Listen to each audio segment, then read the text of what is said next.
Hello everybody and welcome to ReZero Season 2, Episode 2 Anime Review. This episode, we met a new character, we did that. There's some crazy stuff going on with Beako, which I'm assuming we'll have to find out at some point.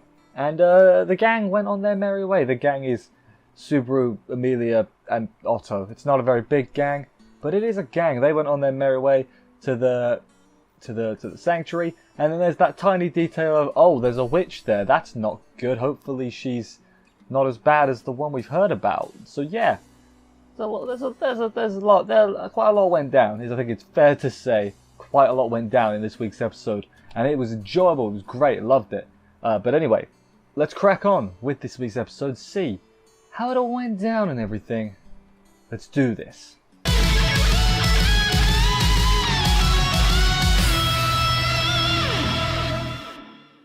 Beginning of the episode, Crush sees off Subaru and Emilia from her mansion, her home, her lovely estate.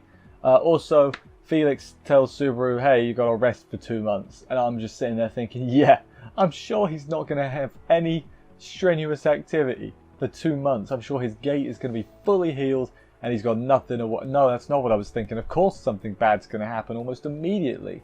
Subaru's not going to be able to heal his gait, which is bad, you know. So there's that. Crush and Emilia and Subaru, they all have a handshake. Subaru does a high five type thing. Very Subaru-esque of him. And yeah, they're friends now, I guess. Emilia and Subaru sits right next to Emilia, but she's cool with it. And it's like, oh, it's nice. They're having a moment type thing. Otto interrupts basically to say, okay, guys, I can hear everything you're saying. So, you know, tone down the sugar, all right, is basically what he was saying. And then they both talk about how they're both doing what they're doing they're both selfish people, but it's fine because they're selfish in a good way. Like, they're doing it for themselves, but they're still doing good things. Like, she's going to do their royal selection thingamadoogie, and Subaru likes Rem as well. That's selfishness is not always bad. Let's just let that be known. They get to the village. There's no one around though. The Rams team, I guess, they haven't got back yet, so, you know, they got to get to the sanctuary. Only problem is both of them, both Subaru and Emilia, neither of them know where to go to get to the sanctuary, so that's not great. Probably should know that, but never fear, because they head to the mansion. They meet a blonde maid. Her name is Frederica. I'm not going to attempt, so I'm not going to say which is right and which is wrong. Call it whatever you want. Meet her, and she is we later learn she is a beast woman, and she has, you can tell because she has sharp teeth, and Subaru makes a rude comment. He's like, damn, those some scary teeth, my dude. And then Emilia, like, pulls on his ear, because he's like Brock from the Pokemon, when he used to get his ear pulled. Remember that? I remember those days. Anyway, yeah, so meet Frederica. Ram called her to help her out, because obviously Ram's missing a person to help her around the house now. She doesn't realise it, but that's sort of how it went. Like, Emilia sort of puts 2 and 2 together, because she's like, weird, Ram was doing great till a few days ago, and then she like kind of realises like, oh yeah, that's because it was Rem. Rem was probably there. Subaru's like, yeah, that's exactly right, Emilia. So at least Emilia's not dumb. At least she's got a little bit of a brain. They talk for a bit more. Roswaal trusts 2 people in this world. One is Ram, and the other is Beako. So where does Subaru go to get some answers? He goes to find Beako to see what the hell Roswaal was thinking. And, you know, as he does, he finds the library pretty immediately. So he's a pretty lucky... Is it luck? We'll call it luck. They do their regular opening banter with each other. Beako gives him a zinger with the, oh yes, you cried in Emilia's lap, and he's like, hey, could you not please? And so yeah, they banter for a bit, but then serious business. Subaru's like, hey, okay, how well do you think you know Roswaal? Because, you know, we got to know what he was thinking. With the deuce, he might not have actually had a plan, which, okay.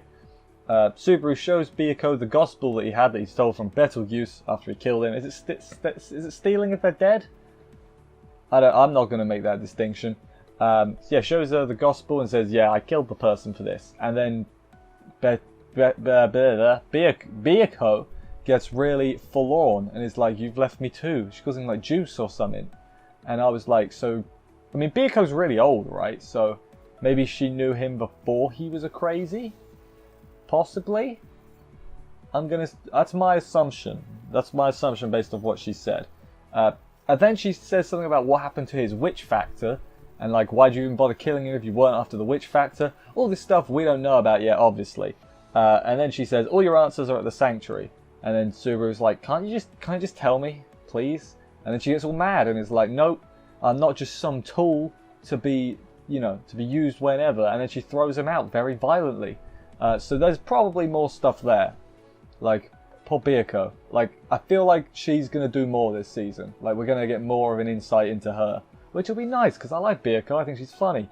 Also, Subaru gets thrown straight into Otto, who was, like, just gone to the toilet. What did he do to deserve that? Never mind. He's Otto. He's fine. So, yeah, that happened. Then, when Subaru gets back to the main room, Amelia has been talking him up to Frederica.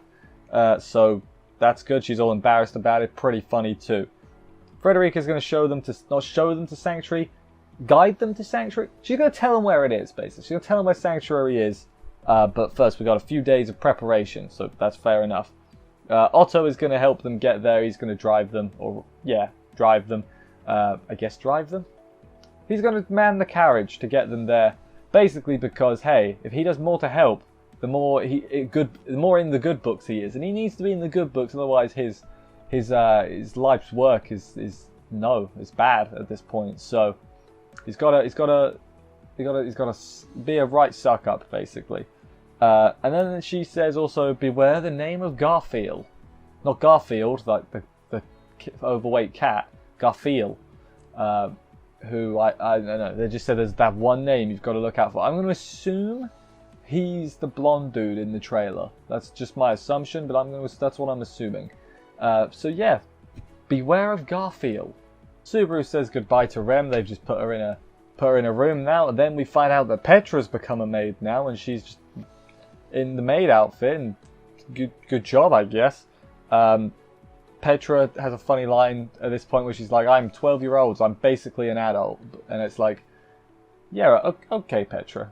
You keep telling yourself that. I know you're trying to look cool for Subaru, but yeah. Then Frederica gives Amelia a pendant thing to get into Sanctuary, which, hey, that's pretty useful. Petra gives Subaru a handkerchief. That's less useful, but it's all symbolic in that. She's got one on her hand too, so they match. Duh, isn't that great? Shout out to Petra for being like way more forward than like most people. I know it's a bit weird, because I mean it's not a bit weird, it's very weird. But hey, she's making the effort, I guess. Subaru's oblivious to it. But hey, that's the way it's got to be. Roswell, also, I should have said, he left a letter for Frederica this whole time. And basically everything she's done was because of the letter. So giving the amulet, leading them to Sanctuary, all that was because Roswell told her to, basically. So he's probably got some scheme up his hands. Up his hands? Sure, that's what we'll say. Up his sleeves is the saying. Puck's still not showing up. He didn't show up. Like, he is not showing up at all. Like, first it was late, like when they were going to the mansion, he didn't show up. And now he's not shown up. What the hell's happening to Puck? Where is he? Is he gone on vacay? We kind of need you, Puck. You can't be going on vacay right now. It's fine though, because Amelia can still use their little spirits to fight. So, yeah. And Subaru calls her manly at one point, which almost is an insult to poor Amelia. But hey, it worked. It was funny in context, so that's good. The place is called the Lost Woods. It's got another name. I wrote down the Lost Woods because you get lost there. Amelia's nervous and everything. Sanctuary, apparently only demi-humans live there, so they reckon there might be some more half-elves. But I'm willing to sit right now and say there's probably not going to be any more half-elves. I'm going to assume that she will never meet another half-elf. There might be some full elves, as you know, we see later on. We still see a full elf, or presumably a full elf. But yeah, then the pendant starts glowing like it's about to explode. So Subaru takes the natural course of action, which is to throw that sumbitch out the carriage, which he goes to do. But then Amelia passes out next to him. He's like, "Oh, that's not good." And then Subaru wakes up in a forest, sees an elf. I don't know who her name is. She's got pink hair. sees an elf. Then he finds some ruins where he hears a mysterious voice, which transports him out of the ruins into some weird plain type area with a little thing you have in your garden where you sit and drink tea. And there's a girl there, or a woman, I guess I should have said. She's called Echidna. She's the Witch of Greed, not to be confused with the Witch of jealousy, envy, whatever you want to say. This is a different witch, but I mean that one's a load of trouble. How much you want to reckon this one is also a lot of trouble? I'd put a lot of money on her being trouble. And that was where the episode ended. Then we played the opening at the ending of the episode, because of course we did. It was pretty good, the new opening. It felt kind of weird. Almost felt like it didn't really fit the animation. But I don't know if that's just because I've heard the opening beforehand, and I don't know what I was expecting. I did like the bit in the opening, like he walks past his dead bodies, sort of like in the original, but the dead bodies he's walking past is like the times he died in season 1. So there's like headless frozen Subaru. There's you know, there's a Subaru on the spikes where he jumped off the cliff. I liked that. I liked that it was like the actual past suit. It's like, oh, I remember that. You remember that? I remember that. But yeah, I'll have to rewatch it again and look for clues. But it was pretty good overall. And that was the end of the episode, as I said. I enjoyed it. A lot of mysteries, like what's going on. It raised a lot of questions this week. Like, what the hell's going on with Beako? What's going on with the Sanctuary? What does Echidna want? Is she going to cause trouble for Subaru? Probably. What other questions do we have? Is Subaru going to get his 2 months rest? No. No, he's not. I'll put money on that. No, he's not. So yeah, that was, I think, pretty much everything. I can't really think of too much else to talk about, which is weird. I usually have more to say, but no, it's just they've opened up a lot of potential things, like that witch factor, which is presumably like X Factor, but for witches. Yeah, a lot of stuff. I'm most interested with the Beako stuff, and I hope they pick that up at some point, because that was quite interesting. But yeah, let's wrap this up here. Thank you everybody for watching this review. Hope you enjoyed it. If you did, please consider subscribing and stuff for more reviews. That would help me out a lot. Thank you very much. I will see you next week for another episode of this. Take care, and bye guys.